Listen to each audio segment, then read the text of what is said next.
हैं, कृषि सखियां हैं, आप सबको ये जनपद स्तरीय प्रशिक्षण का आयोजन हो रहा है। तो इसमें हम लोग आपको यह बताएंगे कि आप अपने खेत से मिट्टी का नमूना कैसे ग्रहित करें।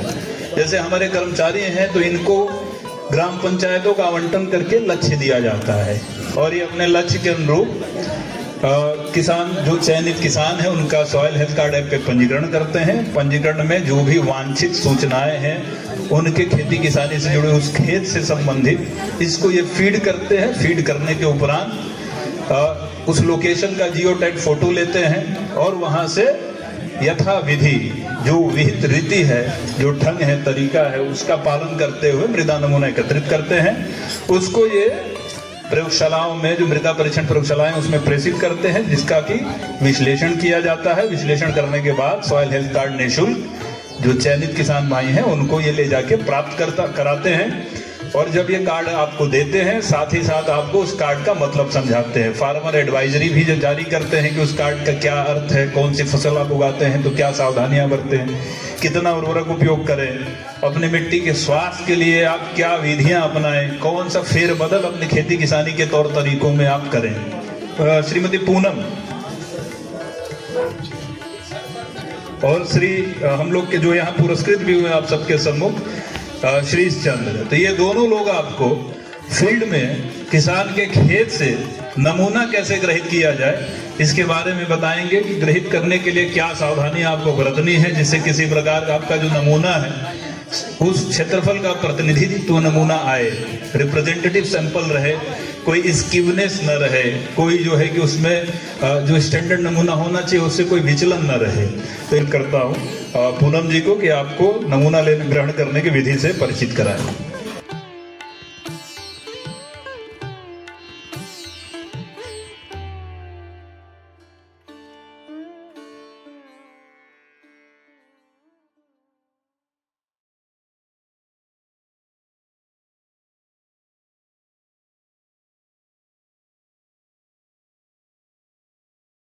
मंचस्थ अधिकारी एवं कर्मचारी, दूर दूर से आए हुए किसान भाइयों एवं बहनों, आप सबको आज 23 दिसंबर की ढेर सारी शुभकामनाएं। और आप बहुत मेहनत करके जो है उतनी दूर से चल के आए हैं सुबह से, तो आप लोग, हमें आशा है कि नाश्ता कर लिए होंगे। तो मैं आपको बताना चाहूंगी कि मृदा नमूना कैसे लिया जाता है, कैसे हम खेत से कलेक्ट करेंगे। सबसे पहले तो मृदा नमूना लिया क्यों जाता है इसके बारे में मैं आप लोगों को बताना चाहूंगी। सबसे पहले जो है हम मृदा नमूना इसलिए लेते हैं कि आज के टाइम पे हमारी जो धरा है, मृदा जो हमारी स्वस्थ धरा है वो पूरी तरह से बीमार हो चुकी है। और बीमार होने की वजह से हम सब जो स्वस्थ भोजन खाते हैं वो स्वस्थ हम लोगों को नाश्ता खाना कुछ मिल नहीं पाता है। इसके लिए हम चाहेंगे आप सब कृपया करके ध्यान से सुने और जो है आपको अच्छी चीजें बताई जाएंगी। सबसे पहले मृदा नमूना हम कैसे कलेक्ट करते हैं। जैसे आपके पास 1 बीघा खेत है, जैसे 1 बीघा खेत है, उसमें हम मृदा नमूना कैसे कलेक्ट करेंगे। सबसे पहले तो खेत में कुछ बोया नहीं होना चाहिए, कोई जैसे उचित खाली खेत होना चाहिए। उसके बाद खाली खेत है तो एक लट्ठा छोड़ के, लट्ठा कहते हैं जिसको, एक लट्ठा छोड़ के हम चारों तरफ से एक लट्ठा छोड़ देंगे, वहाँ नाली ना बहती हो और वहाँ घूर की खाद ना हो, जहाँ से हम नमूना ले रहे हो जिस खेत से। एक चारों कोने से एक लट्ठा छोड़ देंगे। उसके बाद हम 4-5 जगहों से, सबसे पहले 2 जगह इधर से, 2 जगह इधर से और बीच से हम मृदा नमूना लेंगे। जैसे लेने का सबसे बढ़िया तरीका यही है कि आप 8 से 10 सेंटीमीटर गहराई वी आकार में आप गड्ढा लेंगे। उसके बाद उस ऊपर ही निकाल देंगे। उसके बाद इधर से तीनों तरफ से हम वो खुरपा मारेंगे। उसके बाद उसमें से जितनी भी मिट्टी होगी उसको बाहर कर लेंगे। मिट्टी बाहर करने के बाद जो हमारे बीच में मिट्टी इधर से मारेंगे, उधर से जो हमारी गहराई में 8 से 10 सेंटीमीटर की गहराई जो होती है उसमें आप जो मिट्टी गिरेगी उसको निकालने के बाद जो हम गड्ढे में जो एक्स्ट्रा मिट्टी रहती है उसका निकालने के बाद फिर तीनों तरफ से मार के जो मिट्टी उसमें गिरी रहेगी वही मिट्टी हमको इकट्ठा करना है और पांचों गड्ढों से वही मिट्टी ऐसे ही कलेक्ट करनी है और करने के बाद मिला लेना है। सारी मिट्टियों को एक जगह मिला लेना है। उसके बाद उसमें जो है प्लस का निशान लगाएंगे। आधा उसको कलेक्ट कर आधा बाहर कर देंगे, फिर आधा अपना ले लेंगे। फिर उसको वही प्रक्रिया 2-3 बार दोहराएंगे। जब हमारे पास करीब 250 ग्राम के आसपास मिट्टी हो जाए वही मिट्टी हमें कलेक्ट करके वही हमें हमारे यहाँ जहाँ भी चाहे तहसील स्तरीय लैब है उसमें दे दीजिए या हमारे यहाँ मुंडेरा में है मंडल स्तरीय लैब है उसमें दे दीजिए।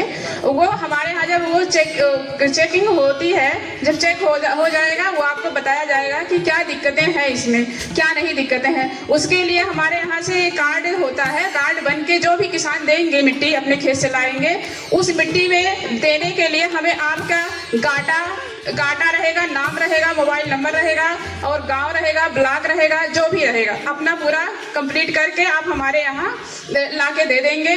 तो वो हमारे यहाँ 6 पैमाना हमारे तहसील में टेस्ट होता है। अगर आप चाहेंगे 12 पैमाना का तो 12 पैमाना हमारे लैब में मुंडेरा में होता है। तो हम सभी किसान भाइयों से कहना चाहेंगे वो हमारे यहाँ मिट्टी अगर लाएं तो उनको कितना कराना है। 105 रुपये हमारे यहाँ मुंडेरा में 12 पैमाने का टेस्टिंग होता है और 29 रुपये हमारे जो 6 पैमाने का टेस्ट होता है लैब में वो हमारे यहाँ होता है। जो भी किसान भाई इच्छुक हो वो हमारे यहाँ मिट्टी ऐसे कलेक्ट करके लेके आए और वो दें। उसके बाद एक हफ्ते 10 दिन में हम आपका टेस्टिंग करके आपको जो है दे देंगे उसका रिजल्ट। और रिजल्ट में हम ये भी दर्शाएंगे कि आपको क्या दिक्कत है, क्या नहीं दिक्कत है, क्या कमी है, क्या डालिए, क्या कम डालिए, क्या ज़्यादा डालिए। अगर किसी को मिट्टी लेने से रिलेटेड कुछ भी पूछना है तो वो कृपया करके पूछ सकते हैं। जो भी किसान जिनको समझ में ना आया हो, अगर आया है तो ठीक है, नहीं आया है तो कृपया पूछने का कष्ट करें। कोई बात नहीं, किसी को नहीं पूछना है, जिसको भी पूछना है तो कुछ पूछ सकते हैं। जो भी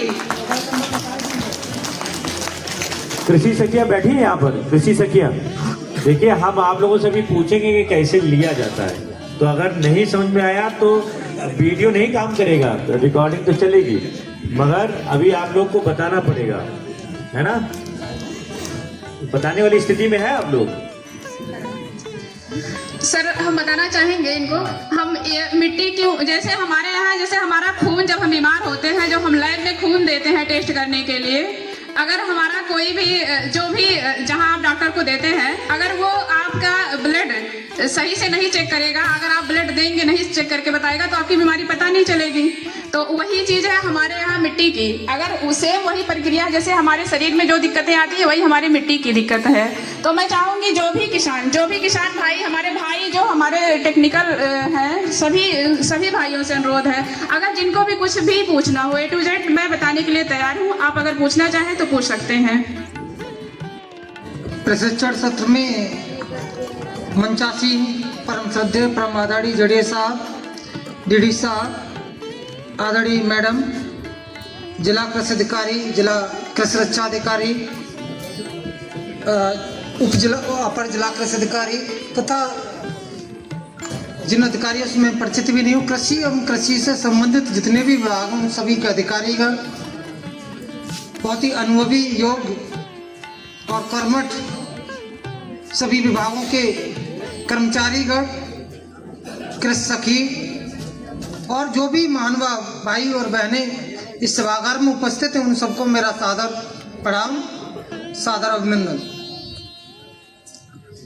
खेती किसानी हम अनाद काल से करते चले आ रहे हैं और खेती किसानी जब हम करते हैं तो उसे बहुत हल्के में लेके चलते हैं, क्योंकि शुरू से हमने देखा है, बचपन से यही काम उसी में पैदा हुए, उसी में मिल जाना है, तो बहुत आसानी से ले लेते हैं। लेकिन मैं ये बात यहाँ से बताना चाहूँगा कि खेती किसानी एक बहुत कॉम्प्लेक्स सिस्टम है, बहुत क्लिष्ट सिस्टम है। दुनिया की कोई भी विज्ञान, कोई भी जानकारी खेती में समाहित हो जाती है। तो जहां से भी हम सीखते हैं, जहां से भी हम समझते हैं, अगर हम खेती की बात करें तो शुरुआत होती है मिट्टी से, मृदा से, जिसे हम कहते हैं इंग्लिश में सॉइल। और सॉइल जो शब्द है वो एक जैसे फर्श है, फ्लोर से बना है। तो ऊपरी जो हमारी पृथ्वी है, इसका जो ऊपरी 6 इंच वाला भाग है, ये हमारे लिए बहुत ही वैल्यूएबल भाग है। इसी के द्वारा हमारा जीवन पोषित होता है, हम जिंदा हैं। तभी किसान भाइयों का क्या अन्नदाता, और किसान भाई भगवान से कम नहीं है, क्योंकि गीता में कहा गया कि अन्नादि भवति भूतानि पर्जन्योत संभव। यानी उन्होंने तो यह कहा है, भगवान श्री कृष्ण ने, कि जीव की उत्पत्ति अन्न से बताई है, और अन्न के लिए वर्षा की आवश्यकता है। तो जीव की उत्पत्ति न माने, लेकिन ये तो माने हमारा जीवन चलाने के लिए अन्न और जल की विशेष आवश्यकता है। और वो अन्न हमें इसी मिट्टी से मिलता है, जो हमारी उपजाऊ भूमि है, जो ऊपर की परत है।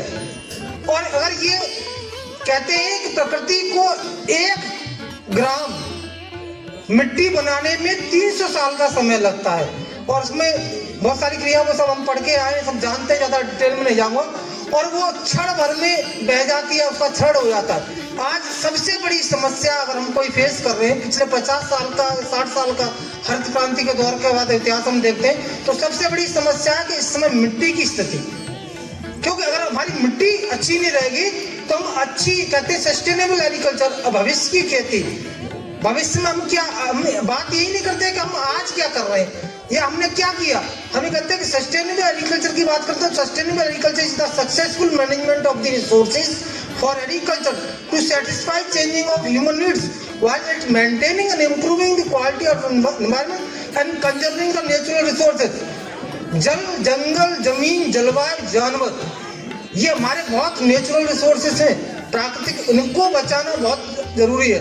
तो मिट्टी की बात हम करते हैं, मिट्टी की सेहत की बात करते हैं, बिना मिट्टी के कुछ भी संभव नहीं है।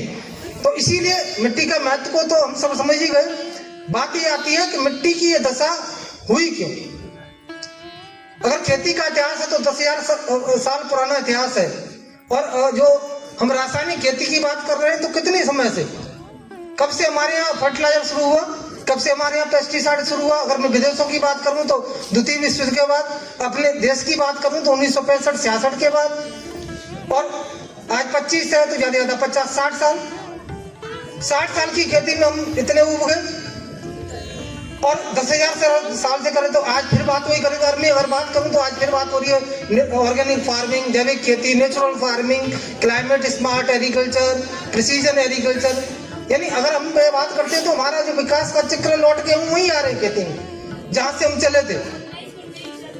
हरित क्रांति के समय जो रासायनिक उर्वरक लगाना शुरू हुआ, आनुवंशिक नई वैरायटियां शुरू हुई या पेस्टिसाइड हुआ, उस समय की आवश्यकता थी। गलती उन्हें लगाने में नहीं है। अगर हम रासायनिक खेती करते हैं तो हमें ज्यादा तकनीकी ज्ञान की आवश्यकता है। अगर हम जैविक खेती करते हैं तो हमें उतना तकनीकी ज्ञान की आवश्यकता नहीं है। वो सब हम जानते हैं, हरी खाद, गोबर की खाद, कंपोस्ट, इनमें भी सभी तत्व हैं। यह हमें समझना पड़ेगा कि अगर हम वैज्ञानिक खेती करें और मिट्टी से शुरुआत करें तो एक ही तरीका है, सबसे पहले सॉइल टेस्टिंग। अगर वैज्ञानिक खेती की बात करें तो बिना सॉइल टेस्टिंग के शुरू हो ही नहीं सकती। क्यों कि जो हम रिकमेंडेशन देते हैं फर्टिलाइजर की, वो हमारी रिकमेंडेशन सर ब्लैंकेट रिकमेंडेशन है। अभी चाहे हमारी धान को दें, चाहे गेहूं को दें, चाहे किसी अन्य फसल को दें। हमने जैसे कह दिया गेहूं में 150 kg nitrogen, 60 kg phosphorus, 40 kg potash, 3 तत्वों की हम बात करते हैं। ठीक है, तो ये तत्व अगर डाल लें तो ये रिकमेंडेशन कहाँ से आई भाई? इसका या तो कहीं शोध हुआ, कहाँ हुआ शोध हुआ? पंतनगर के फार्म पर शोध हुआ, जोधपुर में शोध हुआ कहीं, और रिकमेंडेशन कहाँ के लिए प्रयोग हो रही है? हमारे यहाँ के लिए। मिट्टी एक ऐसा है कि जो आपका एक खेत है, एक खेत में ही आप 10 जगह, अभी मैडम ने कहा भी कि एक जगह से नमूना लेने में, अगर आपने एक जगह से ले लिया, टेस्ट करा दिया, आपका नमूना फेल हो जाएगा, गलत आएगा। क्यों कि आपके एक खेत में ही मिट्टी में वेरिएशन है। और वो आपकी शोध कहाँ हुआ? पंतनगर में। हम रिकमेंड कहाँ कर रहे हैं? लेकिन हमारे पास और ऑप्शन नहीं है भाई। अब जनरल चीज है कि तो वो लगभग सही होगा।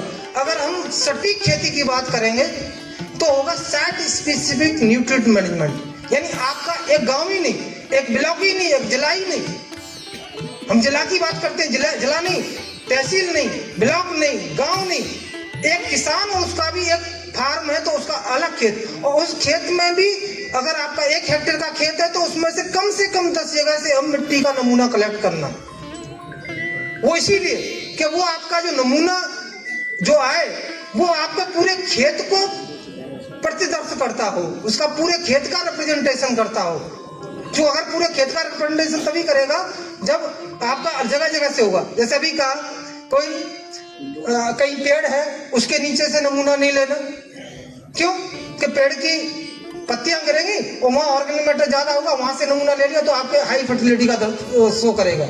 या कहीं खाद का गड्ढा था पास में, या पानी की नाली थी, सिंचाई की नाली थी, या कोई अन्य चीज थी, तो वहां से नमूना कलेक्ट नहीं करना, ऐसी जगह से करना है उनको छोड़कर। और फिर आपके खेत में अगर 10 जगह तो आप 10 जगह अलग अलग जाएंगे, उस मिट्टी को कलेक्ट करेंगे और मिट्टी को मिलाएंगे, 4 ढेर बनाएंगे, 2 को छोड़ देंगे, फिर उनका 4 बनाएंगे, फिर 2 को छोड़ देंगे। और जब मिट्टी आपकी एक 200 ग्राम या 100 ग्राम की मिट्टी जब नमूना आ जाए उतना रह जाएगा, उतना लेके तब जाके सॉइल सैंपलिंग लेंगे, तब आपके उस खेत का प्रतिदर्श अच्छा करेगा नमूना। तो सबसे पहली बात तो ये आती है कि नमूना लेने का सही तरीका। दूसरी बात आती है कि जो नमूना लिया तो उसकी टेस्टिंग।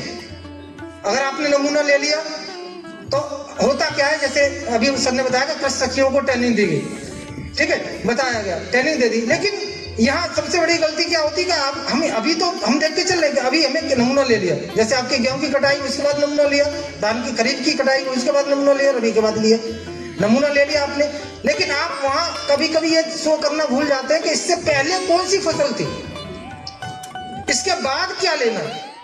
ये बहुत जरूरी पॉइंट है, ये ध्यान देने वाली बात है, मैं दिला रहा हूं इसलिए क्योंकि अगर आपने पहले मान लिया खरीफ में आपकी अरहर की क्रॉप थी या कोई दाल वाली फसल थी और उसके बाद नमूना लेते हैं तो वो अच्छा दिखाएगा, क्योंकि हम जानते हैं दाल वाली इतनी फसलें हैं, फसल चक्र एक बहुत छोटी चीज थी जिसे हम भूल गए। लेकिन अगर उसे ध्यान दें कि भाई मिट्टी की सेहत सुधारनी है, मिट्टी को सही करना है, तो जैसे हमें विभिन्न फसलों का हमें दाल भी चाहिए, सब्जी भी चाहिए, और भी चीज चाहिए, अन्न भी चाहिए, ऐसे मिट्टी को भी सेहत सुधारनी है तो उसका भी स्वाद बदलिए, मिट्टी को भी अलग अलग स्वाद दीजिए, कभी दाल वाली फसल दीजिए, कभी अन्न वाली फसल दीजिए, कभी मिलेट्स दीजिए, कभी सब्जी दीजिए, कभी कोई अन्य फसल दीजिए, तो उसका स्वाद भी अच्छा रहेगा। उसका स्वाद अच्छा रहेगा तो उसकी सेहत अच्छी रहेगी, उसकी सेहत अच्छी रहेगी तो अच्छी पैदावार देगी।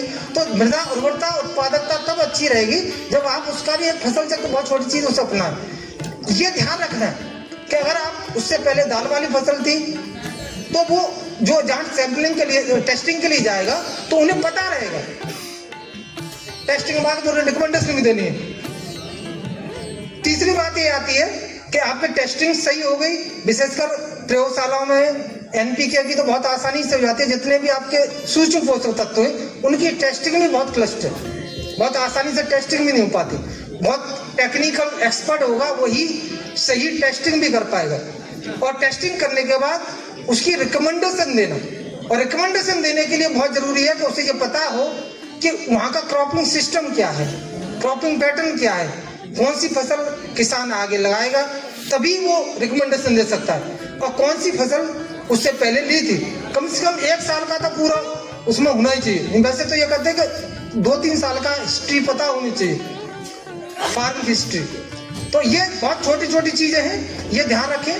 जब आप नमूना लें तो किसी पेड़ के पास से, गड्ढे के पास से या सिंचाई की नाली के पास से वहाँ को अवॉइड कर दें। और जब नमूना लें तो खेत को, जितना बड़ा खेत है उस हिसाब से हिस्सों में बांट लें और कम से कम 7-8 जगह से नमूना लें और फिर मिट्टी को कलेक्ट करें। और जब मिट्टी को बांटते समय 2 ढेरों को छोड़ते जाएं, 2 को मिलाते जाएं, जिससे कि आपका एक आदर्श नमूना ले पाएंगे आप।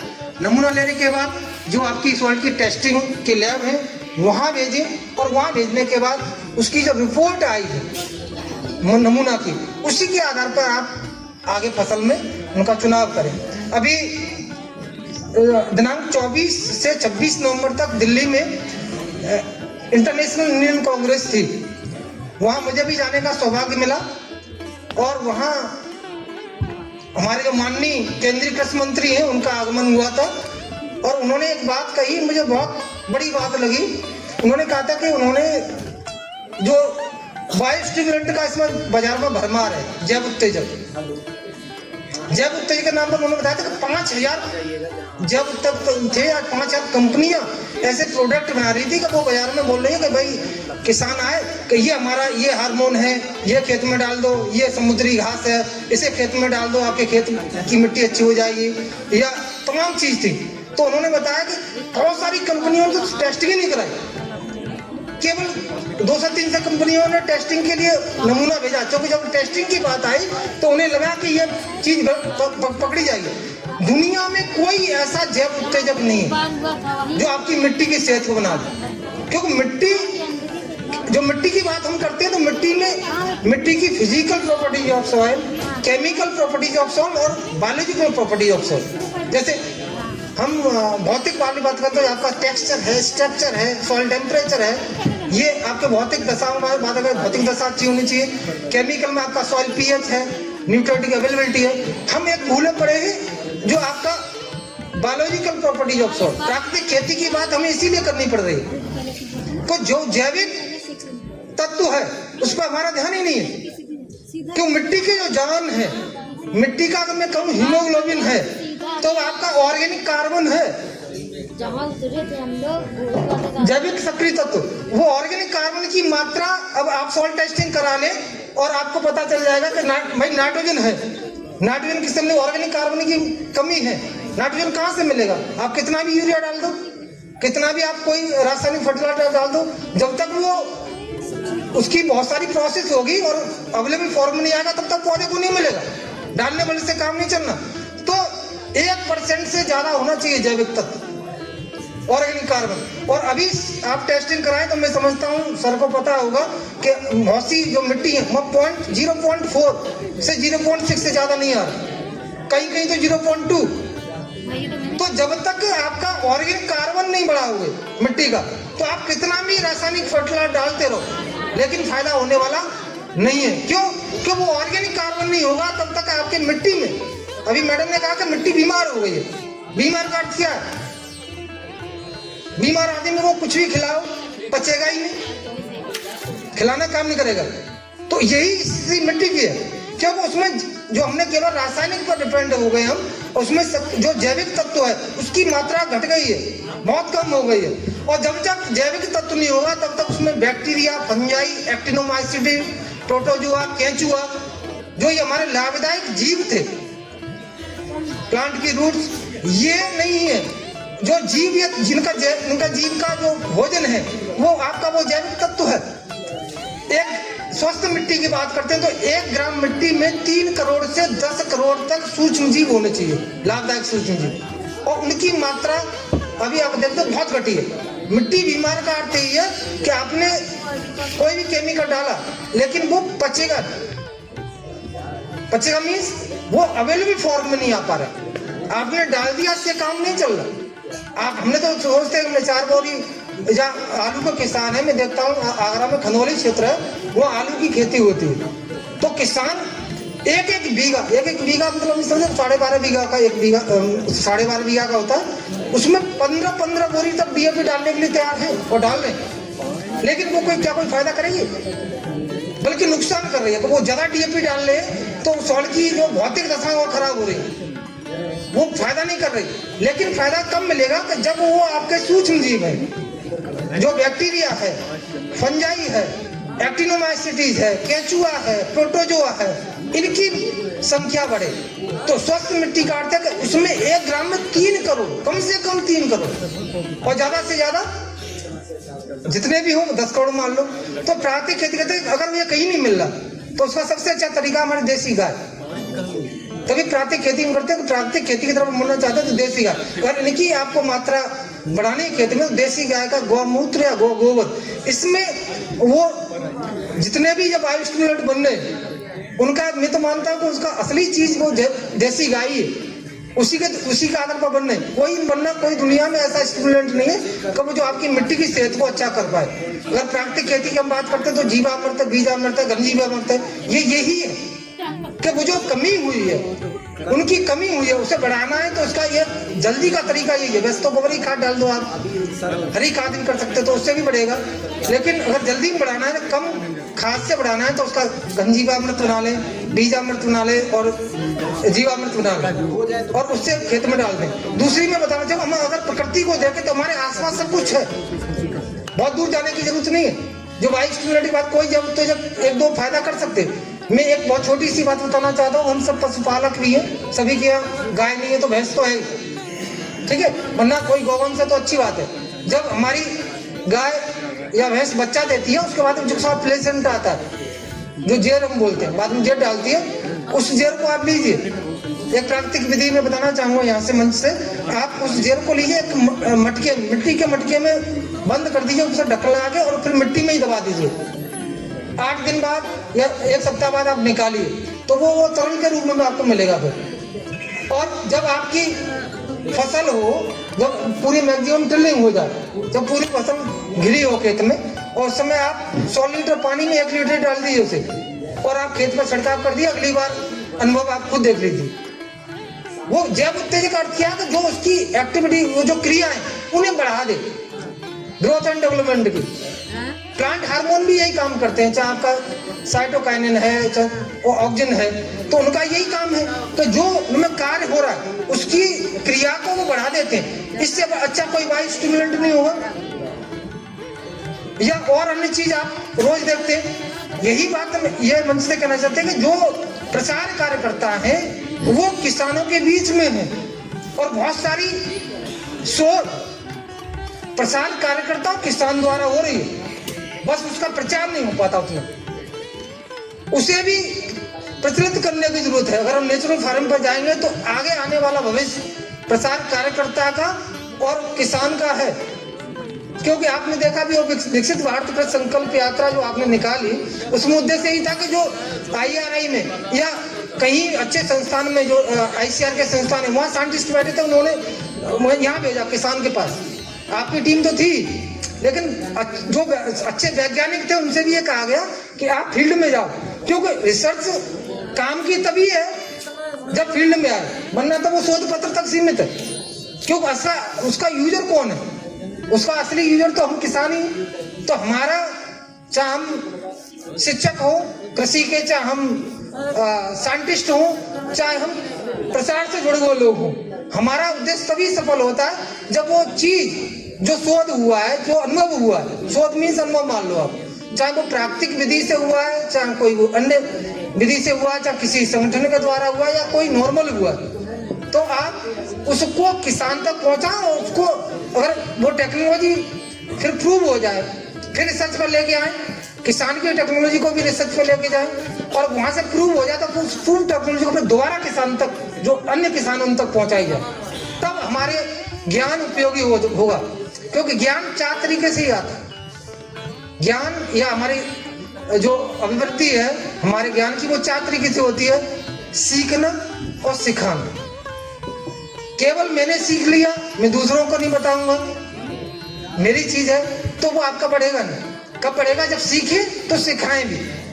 फिर अभ्यास और व्यवहार, जितनी ज्यादा अच्छी प्रैक्टिस होगी, कहते हैं स्किल तभी डेवलप होती है कि skill can be develop by the teaching, by doing, learning by doing और डूइंग अगेन अगेन अगेन, और तब तक कि आप उसमें पारंगत न हो जाए। तो आप पारंगत होंगे तो आपके ज्ञान को सब लेंगे, ऐसा नहीं आप और उससे ऊपर होंगे। जो जितने ऊपर लोग जा रहे हैं वो अपने ज्ञान को उन्होंने बांटा है और उसे फील्ड में लेके जाए। तो मैं इन्हीं बातों के साथ अपनी बात समाप्त करना चाहूंगा कि मृदा का नमूना सही ले, उसकी टेस्टिंग सही हो, फिर उसकी रिकमेंडेशन भी किसानों तक सही पहुंचे, तो मैं समझता हूँ हम अपने काम में सफल होंगे। जय हिंद, जय भारत, जय जवान, जय किसान।